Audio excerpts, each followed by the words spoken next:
اعوذ باللہ من الشیطان الرجیم، بسم اللہ الرحمن الرحیم۔ السلام علیکم ناظرین، امید ہے آپ خیریت سے ہوں گے۔ وہ قرآن کی زبان میں کہ زمین اپنے بوجھ اگل دے گی، وہ تو شاید قیامت کے حوالے سے تھا، لیکن ناظرین اس وقت میرے اور آپ کے سامنے ہمارے گزرے ہوئے کل کی نہیں آج کی بات ہے کہ زمین نے بوجھ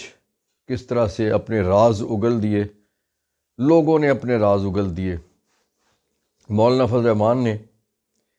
3 مختلف پرائیویٹ چینلز پہ انٹرویو دیتے ہوئے اس بات کا اظہار انہوں نے کیا کہ عمران خان صاحب کی حکومت کے لیے جنرل باجوہ اور جنرل فیض حمید کا نام انہوں نے لیا کہ انہوں نے ہمیں کہا کہ عمران خان کے خلاف عدم اعتماد کی تحریک لاؤ۔ جب ندیم ملک نے پوچھا کہ کون کون تھے تو انہوں نے کہا سب تھے، ہم سب تھے۔ اور اس سے 2-3 چیزیں ناظرین سامنے آئی ہیں۔ ایک تو یہ کہ جو عمران خان صاحب کا موقف تھا سائفر والا،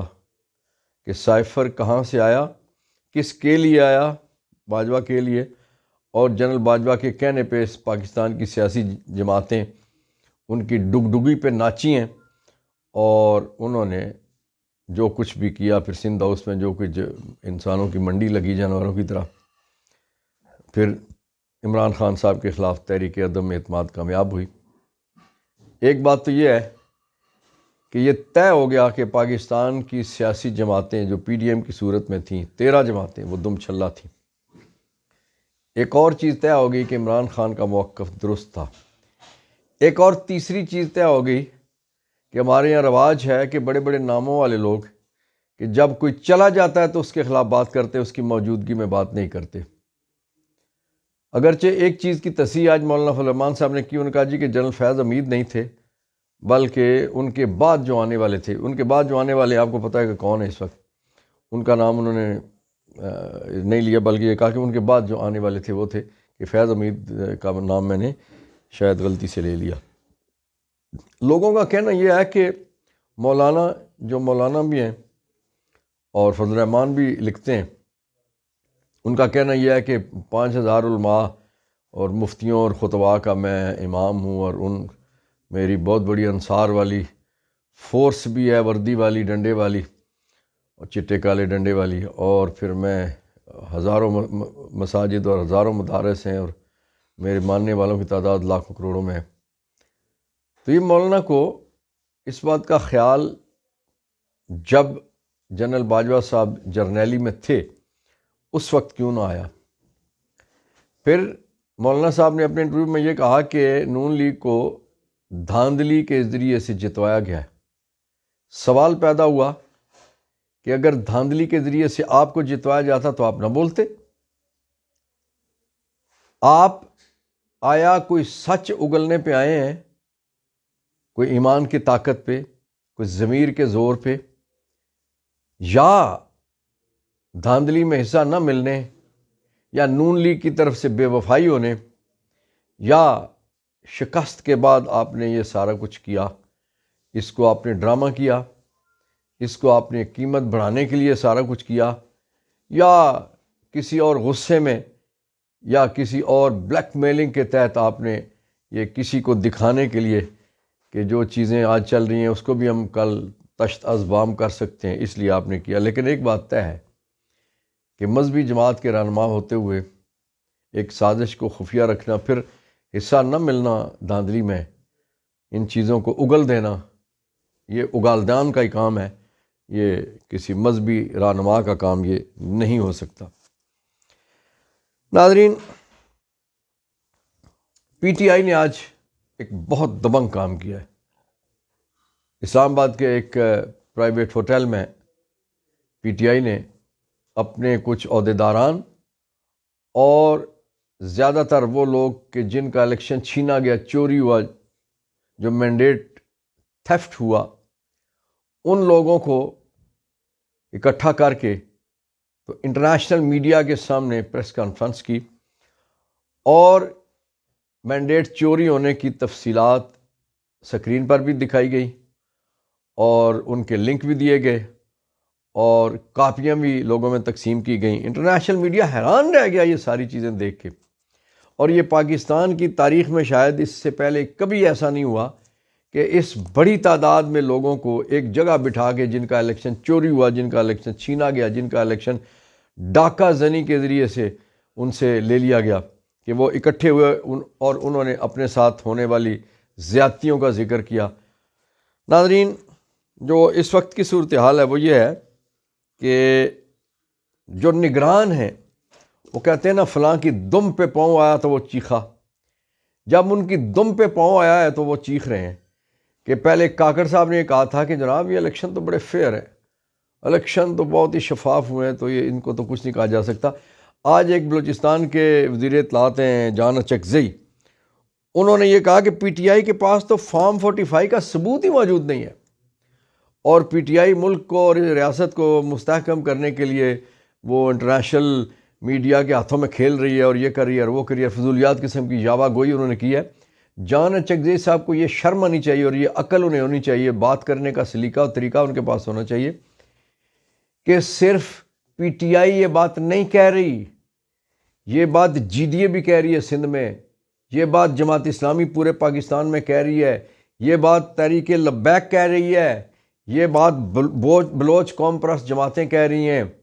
اور یہی بات مولانا فضل الرحمان بھی کہہ رہے ہیں۔ اس لیے جان اچکزئی صاحب کو یہ تھوڑی سی کیا کہتے ہیں، کچھ شرم ہوتی ہے، کچھ حیا ہوتی ہے یہ بات کہنے سے پہلے کہ اس وقت بلوچستان جان اچکزئی صاحب کا صوبہ، اس وقت بڑی شاہراہیں سارے اس کی بند ہیں، اس پہ لوگ احتجاج کر رہے ہیں۔ آج M9 پہ بہت بڑا احتجاج ہوا، جی ڈی اے والوں نے، ہروں نے، پیر پگارا صاحب کے ماننے اور چاہنے والوں نے اور سیاسی ورکرز نے اتنا بڑا اجتماع کیا کہ جس کی مثال بہت کم ملتی ہے۔ وہاں سائرہ بانو نے تقریر کرتے ہوئے کہا کہ جو ہم کتابوں میں پڑھتے تھے، بزرگوں سے سنتے تھے، کہ وہ جو ہروں میں اس وقت آزادی کے وقت، جب جو اس وقت کے پیر پگارا تھے، انہوں نے جب اپنی جان کا نذرانہ پیش کیا تو ان کے ساتھیوں نے جو قربانیاں دی، انہوں نے کہا کہ آج وہ اس طرح کا نظارہ مجھے نظر آ رہا ہے، اور لوگوں کے چہرے پہ اسی طرح کے تاثرات اور آثار ہیں۔ تو یہ جان اچکزئی صاحب یہ کس دور میں بستے ہیں، یہ کس خلائی مخلوق کے پاس گئے ہوئے تھے کہ انہیں یہ پتہ نہیں ہے کہ پاکستان میں اس وقت صرف نون لیگ اور پیپلز پارٹی کو چھوڑ کے، اور تیسری جماعت ہے جنہیں 2 کی بجائے 17 نشستیں دے دی ہیں MQM، اس کے علاوہ سارے کے سارے معترض ہیں۔ کچھ جگہوں پہ پیپلز پارٹی بھی معترض ہے اور کچھ جگہوں پہ نون لیگ بھی معترض ہے، لیکن چونکہ وہ بینیفیشریز ہیں، ان کی حکومت دلوائی جا رہی ہے، ان کی بات اور ہے۔ تو یہ جان اچکزئی صاحب کے ذریعے سے جو بات اگلوائی گئی، کہلوائی گئی، یہ بڑی مکروہ بات ہے۔ یہ جان اچکزئی وہی ہیں کہ جن دنوں کوئٹہ کی مائیں بہنیں اپنے بچوں، اپنے بھائیوں کے لیے وہ کہتے تھے ہمیں یا لاش دے دی جائے،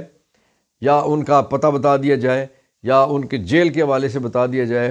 جو نوجوان خواتین یہ کہتی تھی کہ ہم اپنے آپ کو بیوہ تصور کریں یا خامند والیاں تصور کریں، اگر بیوہ ہیں تو ہمیں بتا دیا جائے، ہم اپنی زندگی کے معاملات آگے شروع کریں، اور اگر ہم خامند والی ہیں تو تب بھی ہمیں بتا دیا جائے کہ ہم اپنے بچوں کو کچھ تسلی دے سکیں۔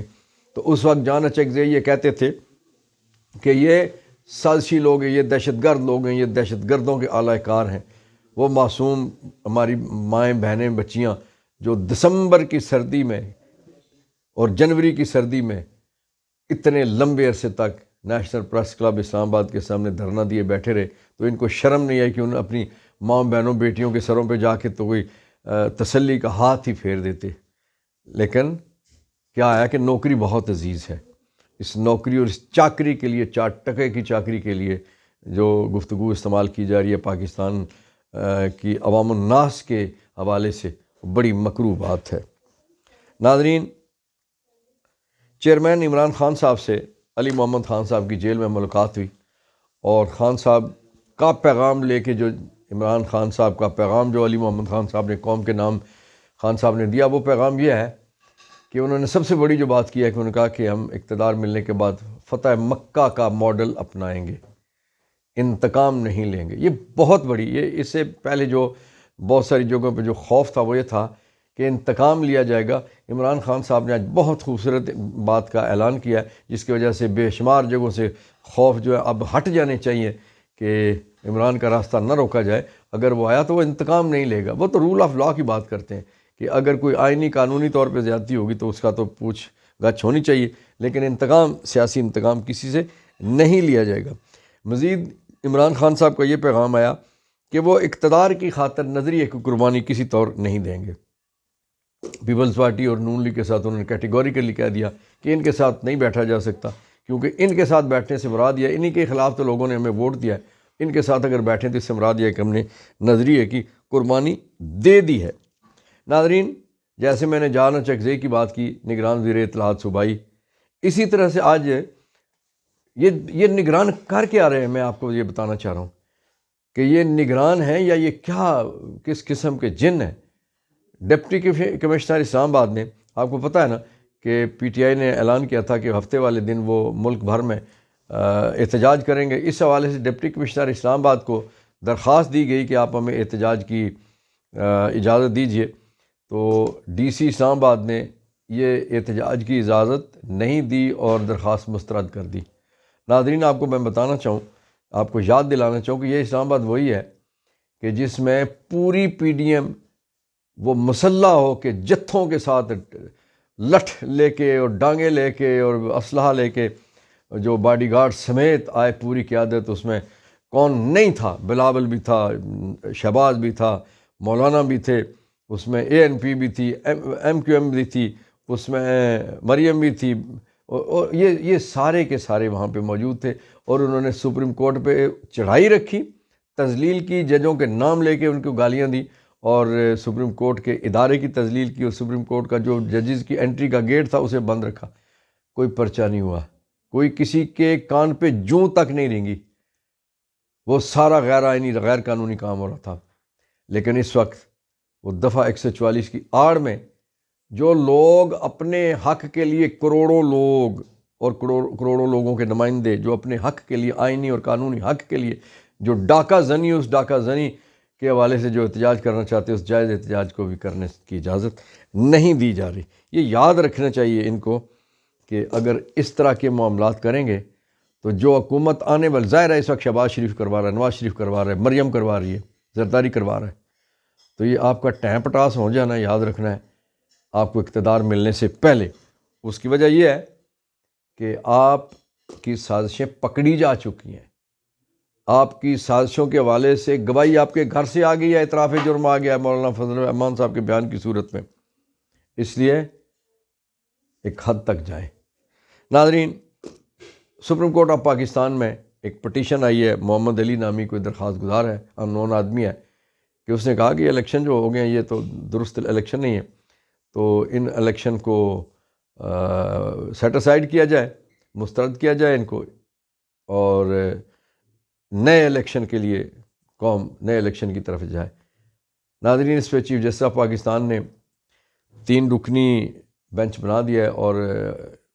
سوموار سے غالباً اس کی سماعت شروع ہونا ہے۔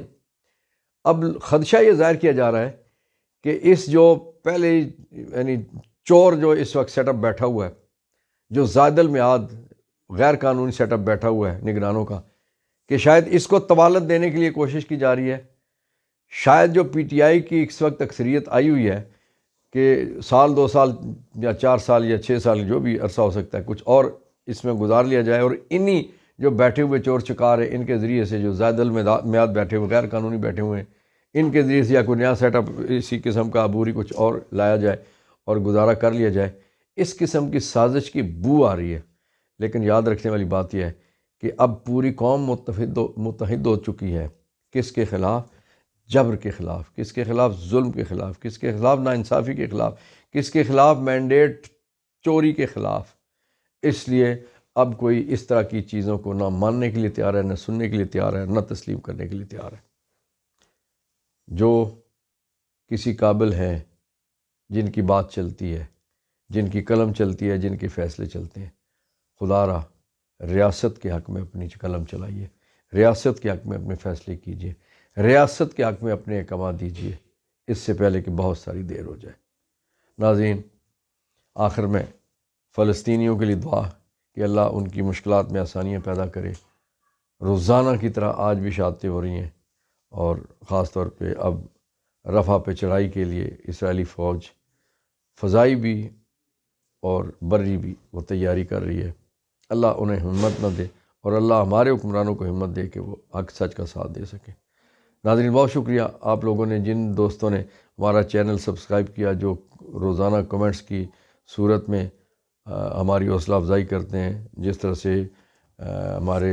قطر سے آفریدی صاحب ہیں، ہمارے اور بہت سارے ساتھی ہیں جو ہماری حوصلہ افزائی کرتے رہتے ہیں کمنٹس کے ذریعے سے۔ اس میں افشاں جاوید صاحبہ بھی ہیں، ان میں ہمارے باسط صاحب بھی ہیں، اور بہت سارے ایسے لوگ ہیں۔ میں ان سب کا مشکور ہوں کہ آپ حوصلہ افزائی کرتے ہیں۔ جزاک اللہ خیر۔ اللہ میرا آپ کا حامی و ناصر ہو، انشاءاللہ کل کسی نئے موضوع کے ساتھ۔ السلام علیکم۔